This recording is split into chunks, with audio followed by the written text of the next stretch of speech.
Anyari sa Batang Gilas, nahirapan sa Chinese Taipei. Nag-beast mode pa si Coach Richard dahil laging ang nato-turnover ng mga Gilas players ang bola. Nahirapan din nga pigilan ng Gilas ang outside shooting ng Chinese Taipei. So eto na nga, simula na ng FIBA Asia Cup Under-16 sa Mongolia, kung saan una nga makakalaban ng Batang Gilas ang Chinese Taipei. Looking forward nga itong ating batang national team na i-rest back ang ating senior team sa pagkakatalo nila sa nakaraang Asia Cup kahit dito lang sa Under-16 tournament. Pero bago nga yan, eto solid na basketball molten, dating 1,437 pesos. Ngayong araw nga ay mabibili mo na lang ng 475 pesos sa Shopee. Limited offer lang nga ito ngayong araw. Kaya ano pang hinihintay mo? Click mo na nga yung link sa comment section sa ibaba. First quarter ay grabe nga kagad ang simula offensively ng mga Taiwanese, kung saan agad nilang nakontrol ang game. Naging on point nga dito ang kanilang 3-point shooting, habang ang Batang Gilas naman nga ay lagi nilang nato-turnover ang bola.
Magtatapos nga ang first quarter na lamang ng 9 points ang Chinese Taipei sa score na 28-21. Second quarter ay patuloy nga ang pag-struggle ng Batang Gilas sa paglimit ng kanilang mga turnovers. Tuloy din nga ang mainit na shooting ng Chinese Taipei, kung saan hindi nga nagkakaroon ng stop defensively ang ating national team. Umabot nga sa 19 points ang biggest lead ng Taiwan this quarter.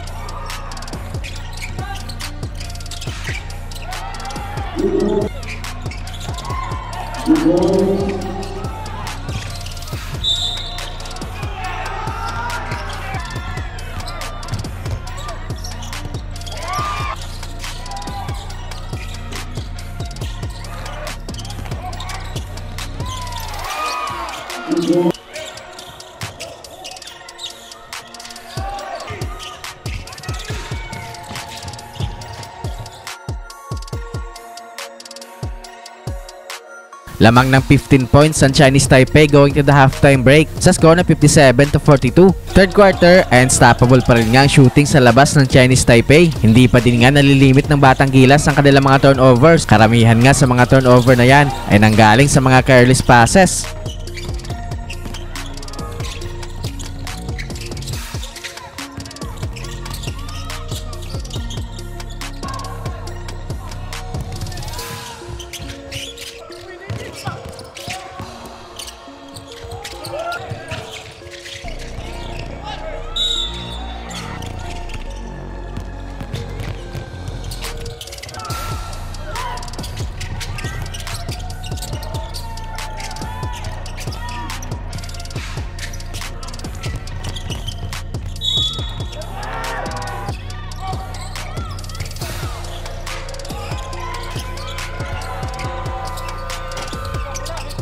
Biglang lobo na nga sa 25 points ang kalamakan ng Chinese Taipei after ng third frame, 87-62. Fourth quarter ay tuloy-tuloy nga pag-control sa game na ito ng Chinese Taipei, na maintain nga nila ang kanilang malaking kalamangan this quarter. Hindi na din nga nagkaroon pa ng big time run ng Batang Gilas, kaya sa huli nga ay panalo ang Chinese Taipei.